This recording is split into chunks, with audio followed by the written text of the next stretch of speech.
Patrimonio. Cuando una empresa se crea, adquiere bienes, derechos y obligaciones que le permiten llevar a cabo sus actividades. Los bienes son todos los objetos materiales e inmateriales que tienen un valor económico y satisfacen una necesidad. Los derechos permiten a la empresa ejercer una facultad, por ejemplo, cobrar cuentas pendientes a clientes y retirar el dinero guardado en el banco. Las obligaciones representan las responsabilidades adquiridas por la empresa, como deudas contraídas con bancos o cuentas por pagar a proveedores. La suma de estos elementos conforma el patrimonio de la empresa. De manera contable, los bienes y derechos de una empresa se conocen como activos, mientras que sus obligaciones son nombradas pasivos.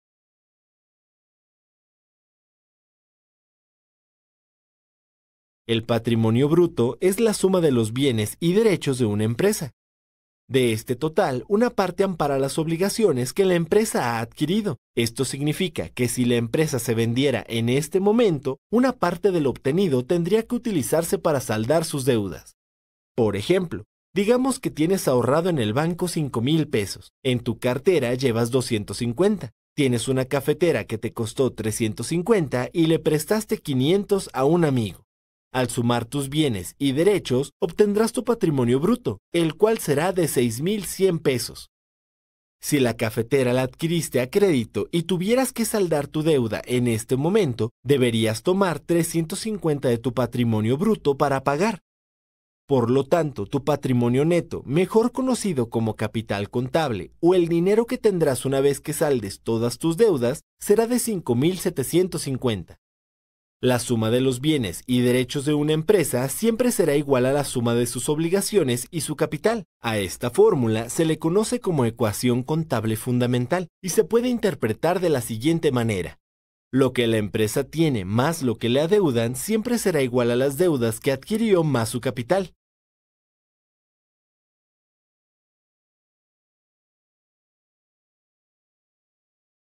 Clasificación de las cuentas patrimoniales.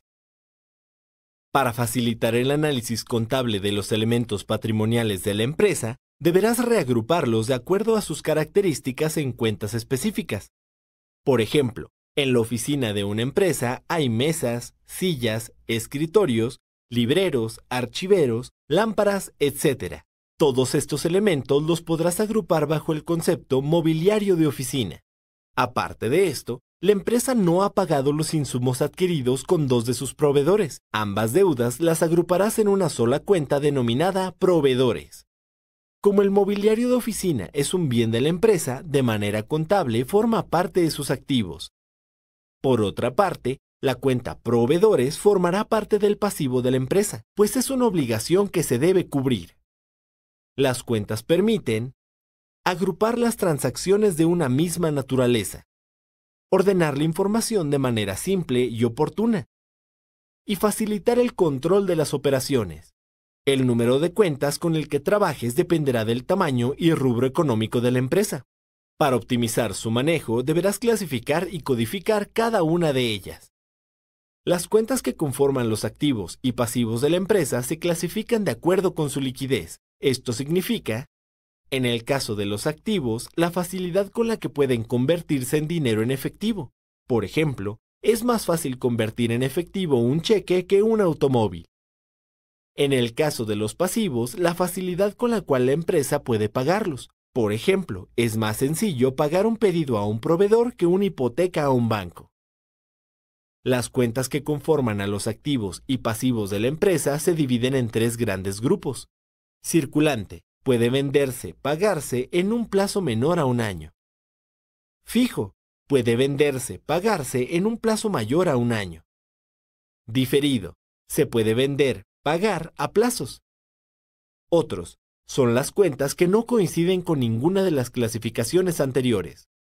Por otra parte, las cuentas del capital contable se clasifican en capital contribuido, el cual se conforma por las aportaciones de los dueños y donaciones recibidas por otras entidades, y capital ganado, el cual lo conforman las ganancias o pérdidas acumuladas, así como las registradas en el periodo analizado.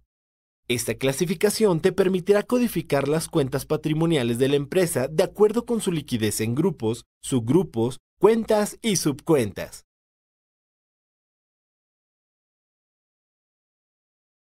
Sistema de partida doble.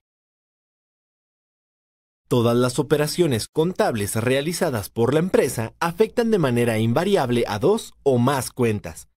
Por ejemplo, un cliente compra un pastel realizando un pago en efectivo por 450 pesos.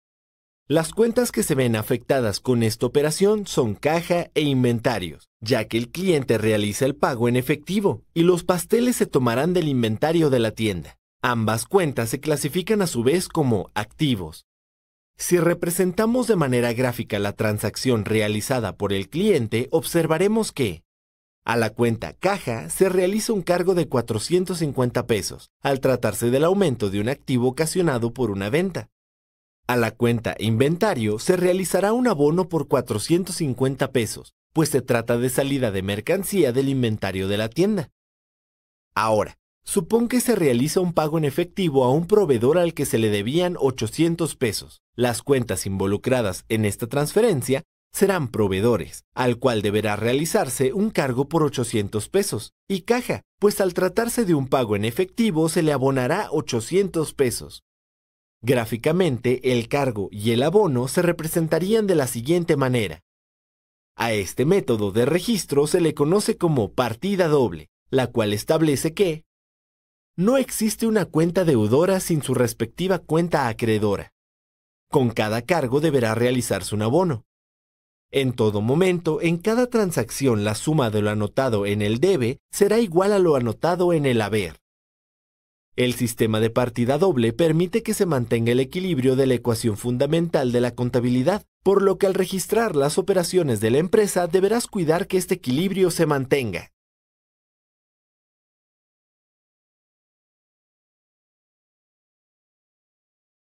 Impuesto al valor agregado, IVA. El impuesto al valor agregado es un impuesto indirecto que se aplica sobre el consumo de bienes y servicios. Esto significa que, en lugar de que el consumidor lo pague de manera directa en la agencia tributaria de su localidad, serán las empresas las que, a lo largo de la cadena productiva, lo irán recaudando para después entregárselo a Hacienda.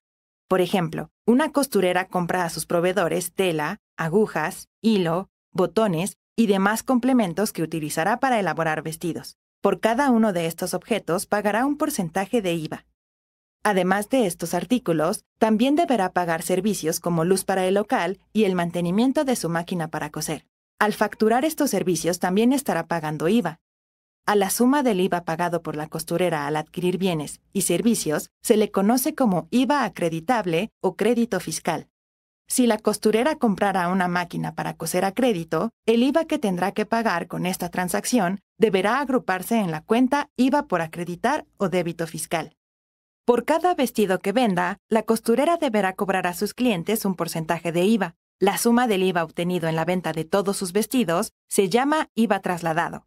Si la costurera vendiera uno de sus vestidos a crédito, el IVA que aún no ha cobrado a su cliente deberá agruparse en la cuenta IVA por trasladar. Periódicamente, la costurera deberá liquidar con Hacienda la diferencia entre el IVA que ha pagado en sus compras y el IVA que ha cobrado en sus ventas. Si el IVA acreditable es mayor que el trasladado, la costurera obtendrá IVA a favor, el cual es un activo circulante, pues es un derecho que puede cobrar a Hacienda o utilizar en el siguiente ejercicio contable. Si el IVA trasladado es mayor que el acreditable, la costurera deberá pagar a Hacienda esta diferencia, a la cual se le conoce como IVA por pagar. Por lo general, el IVA se aplica a la venta de bienes y servicios efectuados por empresarios y profesionales independientes, el arrendamiento de bienes y las importaciones. El porcentaje de IVA que se aplicará en cada caso dependerá de la legislación tributaria vigente de cada país, pero en términos generales, de acuerdo con su porcentaje, podemos encontrar los siguientes grupos. General, el cual se aplica a la mayoría de los productos. Reducido, aplicado a las actividades que el país desea impulsar.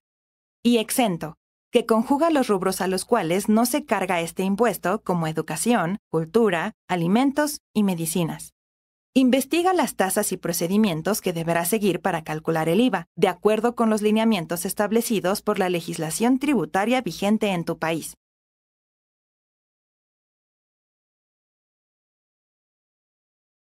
Libro diario y mayor.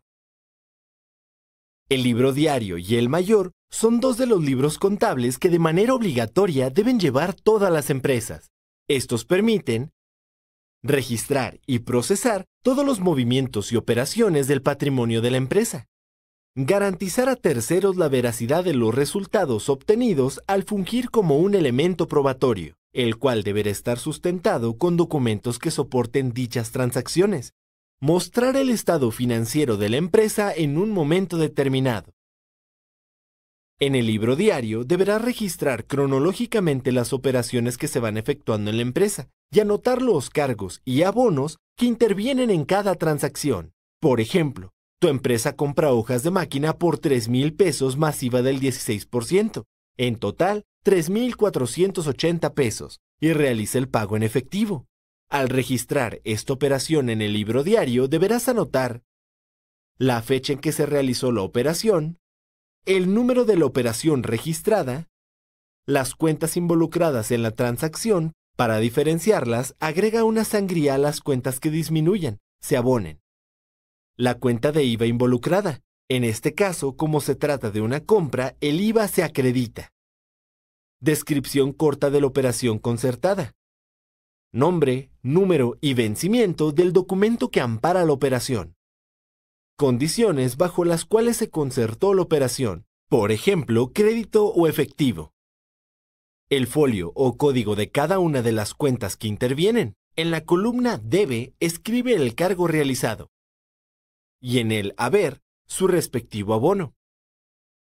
En el libro mayor deberás agrupar las operaciones de cada una de las cuentas contables de la empresa de forma cronológica. Para lograrlo, deberás destinar una de sus páginas para cada cuenta, lo cual te permitirá visualizar sus movimientos de forma individual y obtener su saldo en cualquier momento. Continuando con el ejemplo anterior, después de anotar en el libro diario la compra de hojas de máquina, deberás dirigirte en el libro mayor a las cuentas involucradas en la transacción, en este caso inventario, caja general e IVA acreditable, para después anotar la fecha en la que se realizó la transacción, su número, descripción corta de la operación realizada, así como el nombre y código del documento que la soporta, el cargo realizado con su respectivo abono y el balance final de cada cuenta. Al registrar las operaciones en los libros contables, debes evitar alterar su orden cronológico, dejar renglones en blanco, de ser así deberás inutilizarlos, hacer raspaduras o enmendaduras, arrancar folios y hojas. Para que los libros contables tengan un valor legal, deberán certificarse siguiendo los procedimientos establecidos por la entidad reguladora mercantil de tu comunidad.